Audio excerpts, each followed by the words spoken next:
तो आज से हम लोग जो है यूजीसी नेट के जितने भी प्रीवियस पेपर्स हुए हैं उन प्रीवियस पेपर्स को स्टडी करेंगे, ठीक है। और हम लोग नीचे से ऊपर की ओर चलेंगे, यानी कि सन 2009 से लेकर हम लोग सन 2022 तक हम लोग चलेंगे।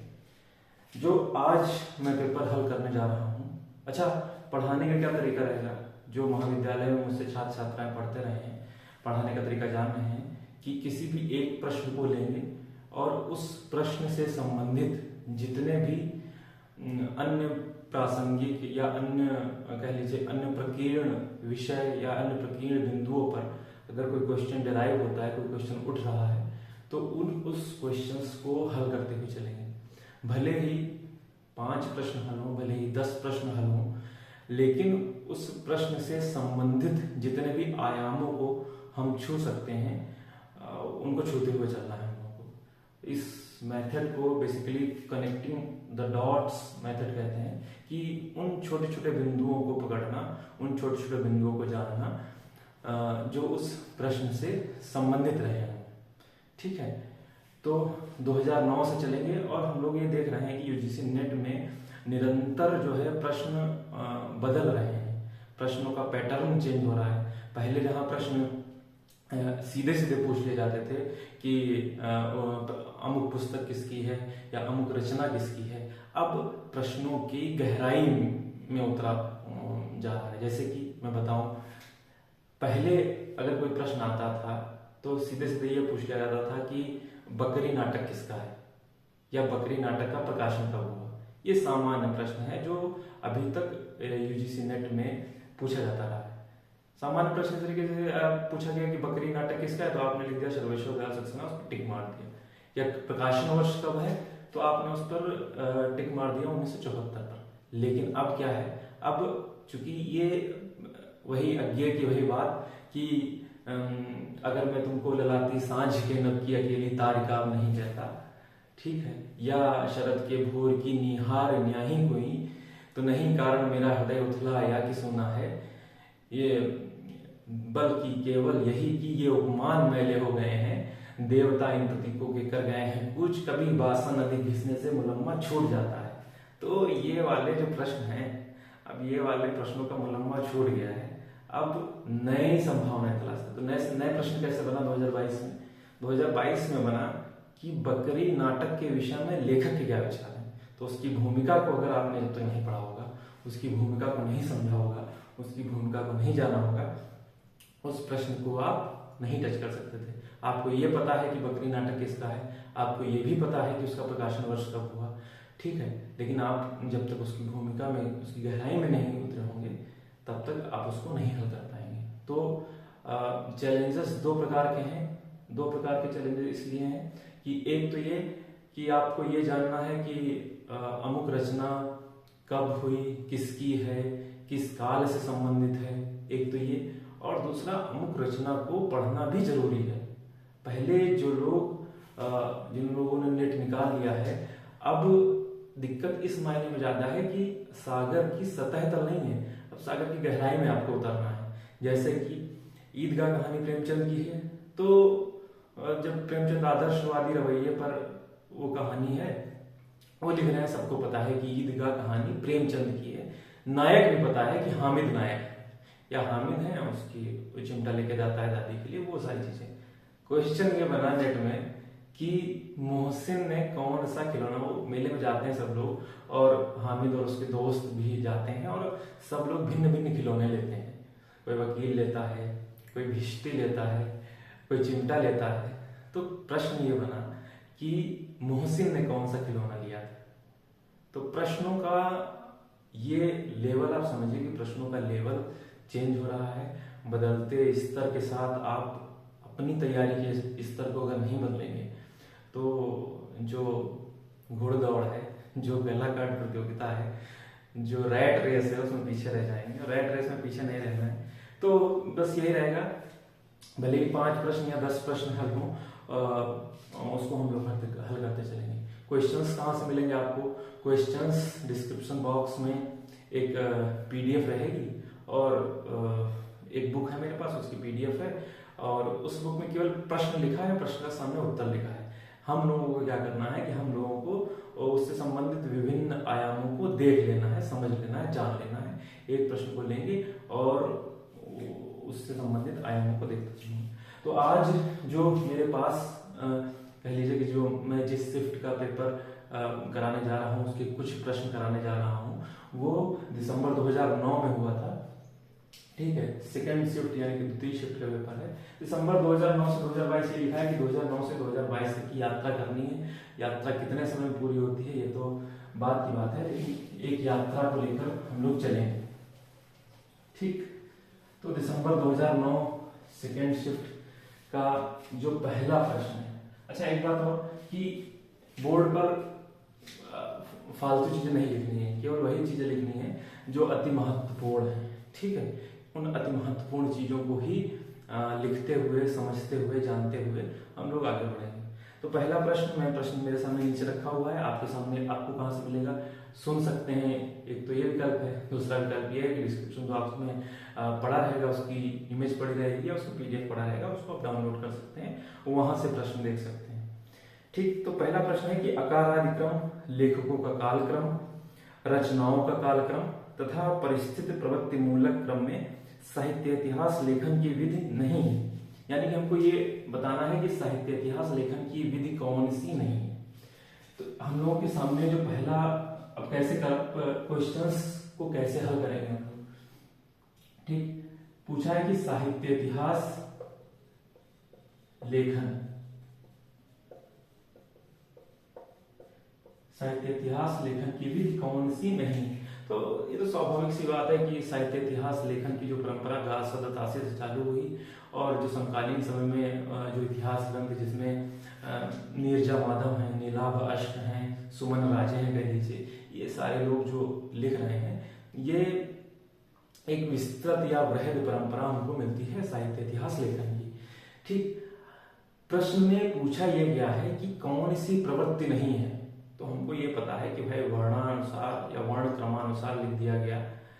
हमको ये भी पता है कि लेखकों के काल क्रम के अनुसार लिख दिया गया कि कौन सा लेखक पहले आया तो उसके हिसाब से लिख दिया गया। हमको ये भी पता है कि वृत्तियों के अनुसार, यानी कि वृत्ति क्या है, टेंडेंसी, झुकाव, कि उस विशेष काल का उस झुकाव किस ओर था, तो उस बारे में भी कालक्रम इतिहास ग्रंथ लिखे गए हैं। लिखा किसमें नहीं गया, आकार आदि क्रम, यानी कि किसी भी लेखक ने, किसी भी साहित्य इतिहास लेखक ने इस हिसाब से नहीं लिखा कि बड़ा आ छोटा, छोटा आ बड़ा, छोटी बड़ी, छोटू बड़ू, इस हिसाब से जिन जिन कवियों या जिन जिन उनके ग्रंथों का नाम हो उसके हिसाब से लिखा हो। तो प्रश्न का उत्तर तो हमको मालूम चल गया कि साहित्य इतिहास लेखन की जो विधि नहीं है वो आकार आदि क्रम में नहीं लिखा गया, यानी कि बाकी सारी चीजों में लिखा गया लेकिन आकार आदि क्रम में नहीं लिखा गया। अब डिमांड ये है कि इससे संबंधित जितने भी भिन्न भिन्न आयाम हैं उसको छू लेना है आपको। ठीक, तो साहित्य इतिहास लेखन पर अगर दृष्टि हम लोग डालें तो पहला जो इतिहास ग्रंथ सबको पता है, पहला इतिहास ग्रंथ कौन सा है, गार सदतासी हुए। गार सदतासी ने इस्तवार द ला लिटरेट्यूर हिंदुस्तानी नामक इतिहास ग्रंथ फ्रेंच भाषा में लिखा। ठीक है, एक चीज हम लोगों को ये याद रखनी है कि हम लोगों को तैयारी दो हिसाब से करनी है। एक तो हम लोगों को ये भी याद रखना है कि हम लोगों को अगर रोजगार पाना है, नौकरी पानी है, तो उसमें हम लोगों से कोई भी चीज वहाँ, क्योंकि हम लोगों को बेसिकली पढ़ाना ही है, तो पढ़ाने के लिए बोर्ड भी चाहिए, और बोर्ड चाहिए जो हम लोगों को वर्तनी की चेकिंग के लिए, वर्तनी आपकी सही है कि नहीं, वहां पर साक्षात्कार में अक्सर लिखवाया जाता है, मतलब कमोबेश 99% केसेस में लिखवाया ही जाता है। लिखवा के देखते हैं कि आपको पता है, मेरे साथ भी ऐसा हुआ है। तो जब हम लोग पढ़ रहे हैं तो ऑब्जेक्टिव के साथ साथ उसको लिखने का भी अभ्यास जरूरी है। जैसे हमको पता है, हमारे सामने अगर आएगा कि गार सदतासी का इतिहास ग्रंथ निम्न में से कौन सा है, तो हम उसको बड़ी ही आसानी से लिख भी लेंगे, टिक मार देंगे। लेकिन जब हमसे कह दिया जाए कि इसको लिख के दिखाइए, तो लिखने में पसीने छूट जाते हैं। तो लिखने का अभ्यास भी जरूरी है। यह आपके ऊपर है कि आप अपने को कितना मांझते हैं। ठीक है, तो हम लोग शुरुआत ये कर रहे हैं कि साहित्य इतिहास लेखन का जो पहला ग्रंथ है वो है गार्सदत्तासी का, जो मेरे ख्याल से प्राच्य अनुवादक समिति और आयरलैंड के सहयोग से वो प्रकाशित हुआ था और फ्रेंच भाषा में लिखा गया था। इस्तवार द ला लिटरेचर हिंदुस्तानी नामक वो ग्रंथ था। 1839 और 1841 में शायद वो 1839 तो मैं कंफर्म हूँ वहाँ प्रकाशित हुआ था। उसके बाद जब उसका दूसरा संस्करण निकला वही 1871 के आसपास, तो वो 3 भागों में विभक्त हो गया। ठीक है, तो ये उसका जो है कह लीजिए कि ये पहला हमको ग्रंथ साहित्य इतिहास ग्रंथ मिलता है। और इसमें 2 चीजें हैं। जब बोल रहे हैं कि इस्तवार दला लिटरेचर हिंदुस्तानी, तो हिंदुई से उसका हिंदी या हिंदवी से कह लीजिए उसका अर्थ निकलता है, और हिंदुस्तानी से उसका अर्थ निकलता है हिंदुस्तानी। ठीक है, इसका भी अनुवाद हुआ है, लक्ष्मी सागर वार्ष्णेय ने इसका अनुवाद किया है हिंदुई साहित्य का इतिहास नाम से। ठीक, तो ये सारा गार्सदत्तासी। उसके बाद जो अगला महत्वपूर्ण इतिहास ग्रंथ, सब एक क्रम बैठना चाहिए हम लोगों के दिमाग में। उसके बाद जो अगला महत्वपूर्ण इतिहास ग्रंथ है वो कह लीजिए कि भाषा काव्य संग्रह महेश दत्त शुक्ल का 1873 में जो आया। ठीक, सन याद हो जाए तो ठीक है, अच्छी बात है। वैसे महत्वपूर्ण चीजों के तो सन याद ही करने, बिना बगैर सन याद किया बच नहीं सकते हैं इस चीज से। तो पहला महत्वपूर्ण इतिहास ग्रंथ इस्तवार दला लिटरेचर हिंदुस्तानी, जो गार्सदत्तासी का है, फ्रेंच भाषा में। द्वितीय संस्करण में 3 भागों में विभक्त हो गया। 2 भागों में पहले निकला 1839, और दूसरा जो है भाषा काव्य संग्रह महेश दत्त शुक्ल का हिंदी भाषा में लिखा गया पहला इतिहास ग्रंथ, ये भी याद रखिएगा। जो इतिहास ग्रंथ लेखन की परंपरा में कह लीजिए कि जो सबसे महत्वपूर्ण अच्छा, इसमें एक बात और भी मुझे याद आ रहा है कि जो गार्सदत्तासी का है उसमें 72/738 क्या है, 738 कुल कवि थे, जिसमें 72 हिंदी के कवि उन्होंने लिए और अन्य उर्दू के कवि थे। ठीक है, ठीक, तो हमको ये भी याद रखना है, कवि उसमें पता चल रहा है कि उसमें कवियों की संख्या कितनी है या कितने कवि आ रहे हैं, तो हमको उस बारे में भी याद रखना है। तो गार्सदत्तासी में 72/738 से हमको ये पता चल रहा है कि 72/738 में गार्सदत्तासी 72 कह लीजिए कि हिंदी गार्सदत्तासी उर्दू की ओर उनका जो झुकाव था, कह लीजिए कि उर्दू की ओर उनकी जो टेंडेंसी थी वो बहुत ज्यादा थी। ठीक है, तो और उसके बाद दूसरा मैंने बताया, मैं ये कह रहा था कि जो जॉर्ज ग्रियर्सन का है the modern vernacular literature of northern Hindustan, या कहीं कहीं नॉर्दर्न नहीं भी मिलता है, तो the modern vernacular literature of northern Hindustan में सबसे पहला उनका जो सबसे महत्वपूर्ण कह लीजिए हिंदी साहित्य इतिहास लेखन की परंपरा में निकला। 1888 में प्रकाशित हुआ वो एशियाटिक सोसाइटी ऑफ बंगाल, उसको प्रकाशित करवाने में उसका महत्वपूर्ण योगदान था। जॉर्ज ग्रियर्सन अपने इतिहास ग्रंथ को लिखने में, जॉर्ज ग्रियर्सन के बारे में 2-3 चीजें महत्वपूर्ण है। ठीक है, एक तो ये कि उन्होंने अपने इतिहास ग्रंथ को 11 अध्यायों में विभक्त किया है, 11 चैप्टर्स में उसको डिवाइड कर दिया है अपने इतिहास ग्रंथ को। और उनके इतिहास ग्रंथों का जो अध्यायों का विभाजन है वो इस प्रकार से है, जैसे कि चारण काव्य, या कंपनी के शासन में हिंदुस्तान, या कह लीजिए कि महारानी एलिजाबेथ के शासन में हिंदुस्तान, जायसी, तुलसी का प्रेम का, ऐसे ही तुलसी का काव्य, ऐसे ही उन्होंने कुल 11 अध्यायों में आपने उसको विभाजित किया है। ठीक है, तो तीसरा महत्वपूर्ण निकल गया 1888 में एशियाटिक सोसाइटी ऑफ बंगाल से द मॉडर्न वर्नाकुलर, इसको भी लिख के देखना है, the modern vernacular literature of northern Hindustan, या कहीं कहीं हिंदुस्तान भी हम लोगों को मिल जाता है। तो 3 इतिहास ग्रंथ महत्वपूर्ण निकल कर आए। अभी तक हम लोगों के सामने एक मैंने बता दिया है। फिर जो अगला महत्वपूर्ण इतिहास ग्रंथ है वो शिव सिंह सेंगर का शिव सिंह सरोज है, 1883 में जो प्रकाशित हुआ।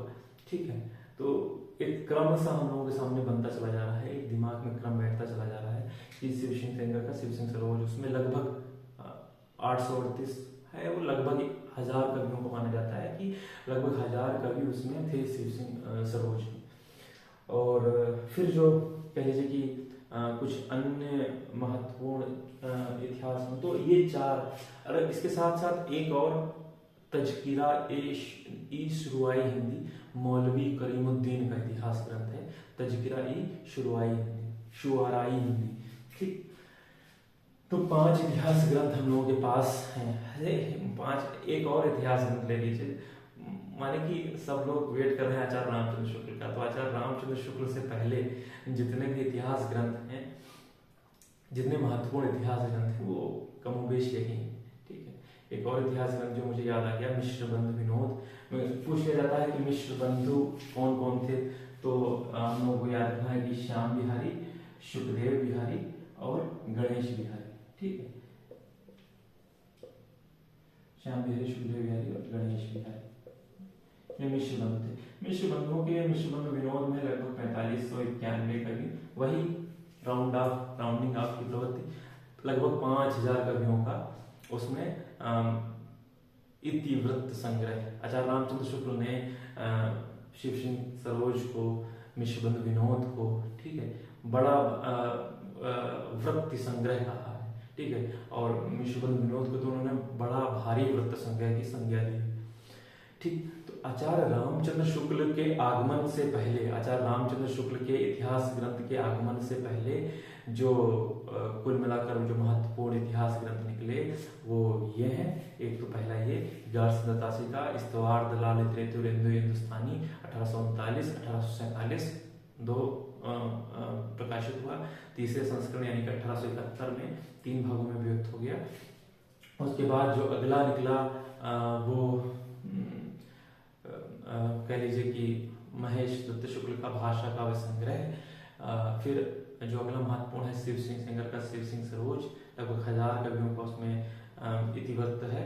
और उसके बाद जो अगला महत्वपूर्ण है जो जॉर्ज अब्राहम ग्रियर्सन का the modern vernacular literature of northern Hindustan, वो है 1888 में बंगाल की एशियाटिक सोसाइटी से वो प्रकाशित हुआ। और गार्सद दासी वाला प्राच्य अनुवादक समिति और आयरलैंड की संयुक्त तत्वावधान में वो प्रकाशित हुआ था। ठीक, और उसके बाद मिश्र बंधु विनोद जिसमें 3 हैं, श्याम बिहारी, सुखदेव बिहारी और गणेश बिहारी, वो प्रकाशित हुआ। ठीक है, इसमें लगभग 4591 कवियों का संख्या। इसके बाद जो और एक बात हो, जॉर्ज अब्राहम ग्रियर्सन के बारे में 2 बार आदिकाल को चारण काल की संज्ञा दी, भक्ति काल को स्वर्ण युग की संज्ञा उन्होंने दी। तो जॉर्ज अब्राहम ग्रियर्सन ने भक्ति आंदोलन के बारे में जब हम अध्ययन करेंगे तो भक्ति आंदोलन के बारे में अध्ययन करते समय उन्होंने भक्ति आंदोलन के उदय में तीन चीजें मिलती हैं कि भक्ति आंदोलन का उदय कैसे कैसे हुआ। आचार्य रामचंद्र शुक्ल उससे कहते हैं कि अपने पौरुष से हताश और निराश जनता के पास ध्यान लगाने के अलावा, ईश्वर की भक्ति में ध्यान लगाने के अलावा और साधन ही क्या था। तो वो कहते हैं कि मुस्लिम आक्रांताओं की देन है। दूसरा आचार्य हजारी प्रसाद द्विवेदी का मत, वो कहते हैं कि परंपरा का स्वतः स्फूर्त विकास है। कहते हैं कि अगर मुस्लिम आक्रमण ना भी हुआ होता तो हिंदी साहित्य का 12 आना पे भी है उस कहने में, तो खैर बात की बात है। कहते हैं 12 आना वैसा ही रहा, तो मतलब परंपरा का स्वतः स्फूर्त विकास वो कहते हैं। और तीसरा जो जॉर्ज ग्रियर्सन है वो कहते हैं कि ईसाइयत की देन है भक्ति काल। तो खैर वो तो दूसरी चीज है, हम लोगों को लीक पे ही रहना है। ठीक है, और लीक पे रहते हुए भी नई कविता का कवि क्या कहता है? कहता है कि ये किसी निश्चित नियम क्रम की सरासर सीढ़ियां हैं, पांव रखकर बढ़ रही जिस पर की अपनी पीढ़ियां हैं। कह रहे हैं कि ये जो पीढ़ी है पुरानी, जब तक देखिए नई कविता वाला रुख और तेवर नहीं होगा आपके पास, तब तक नहीं सफल होना है। नई कविता का कह रहा है कि ये किसी निश्चित नियम क्रम की सरासर सीढ़ियां हैं, पांव रखकर बढ़ रही जिस पर की अपनी पीढ़ियां हैं, बिना सीढ़ी के बढ़ेंगे, तीर के जैसे बढ़ेंगे, इसलिए इन सीढ़ियों के फूटने का सुख, टूटने का सुख। तीर के जैसे बढ़ना है आपको, ठीक है। तो फिर उसके बाद जो अगला महत्वपूर्ण इतिहास ग्रंथ, जो अति महत्वपूर्ण इतिहास ग्रंथ है, वो है आचार्य रामचंद्र शुक्ल का हिंदी साहित्य का इतिहास। और इसके बारे में तो कई सारे अध्ययन हो ही चुके हैं कि आचार्य रामचंद्र शुक्ल का इतिहास ग्रंथ किस लिए महत्वपूर्ण है। भाई जो इतिहास ग्रंथ लेखन की जो परंपरा थी, जो कह लीजिए कि जो बिखरी हुई परंपरा थी, उस बिखरी हुई परंपरा को एक सुव्यवस्थित या सुदृढ़ आधार प्रदान किया आचार्य रामचंद्र शुक्ल ने। ठीक, 1929 का दो तीन चीजें याद रखनी, काशी नागरिक प्रचारणी सभा, हिंदी शब्द सागर, और हिंदी शब्द सागर की भूमिका में लिखा गया आचार्य रामचंद्र शुक्ल का हिंदी साहित्य का विकास नाम से उसकी भूमिका लिखी। बाद में वही प्रकाशित हो गया हिंदी साहित्य का इतिहास नामक ग्रंथ से। ठीक, तो क्या क्या चीजें याद रखनी है। 1929 में काशी नागरिक प्रचारणी सभा, काशी नागरिक प्रचारणी सभा के तत्वावधान में प्रकाशित हिंदी शब्द सागर, हिंदी शब्द सागर की भूमिका में लिखा गया हिंदी साहित्य का विकास, और वही भूमिका हिंदी साहित्य का विकास के नाम से जो लिखी गई थी, वही हिंदी साहित्य की इतिहास बन गई। समझ लीजिए, आचार्य शुक्ल जी तो शुक्ल जी ही हैं भाई, भूमिका लिख देते हैं, भूमिका भी इतनी मोटी है कि उसका इतिहास भी बनाया जा सकता है। ठीक, तो आचार्य रामचंद्र शुक्ल को क्यों इतना महत्वपूर्ण माना जाता है, वही बात है उन्होंने कहा था। और उन वाली पंक्तियों को कभी भी आपको नहीं भूलना है, हमेशा याद रखना है, क्योंकि प्रत्येक देश का साहित्य जनता की चित्तवृत्ति का संचित प्रतिबिंब होता है, और उन्हीं कह लीजिए कि उन्हीं चित्तवृत्तियों के परिवर्तन के हिसाब के साथ साथ ही समाज का साहित्य बदलता जाता है। आदि से अंत तक इन्हीं परंपराओं को परखते हुए और इन्हीं प्रवृत्तियों को परखते हुए उनको लिख देना ही हिंदी साहित्य इतिहास लेखन है। तो जनता की चित्तवृत्तियों का संचित प्रतिबिंब कहा आचार्य रामचंद्र शुक्ल ने। और दूसरा, उन्होंने स्पष्ट विभाजन कर दिया, 4 सुव्यवस्थित भागों में उसको बांट दिया, और जिन भागों में बांटा उसका कालक्रम तो आपको कतई नहीं भूलना है। ठीक है, और क्या है कि उन्होंने भक्ति काल को जिस सुव्यवस्थित ढंग से बांट दिया है, वो आज तक वो चला रहा है। सगुण निर्गुण, सगुण में राम भक्त कृष्ण भक्त, निर्गुण में प्रेमाश्रय ज्ञानाश्रय, वो तो सामान्य सी चीजें हैं, वो तो पता ही होंगे आपको। ठीक है, और जो डेट्स हैं, जो कह लीजिए जो संवत है, उनका पूरा इतिहास संवत में लिखा गया है।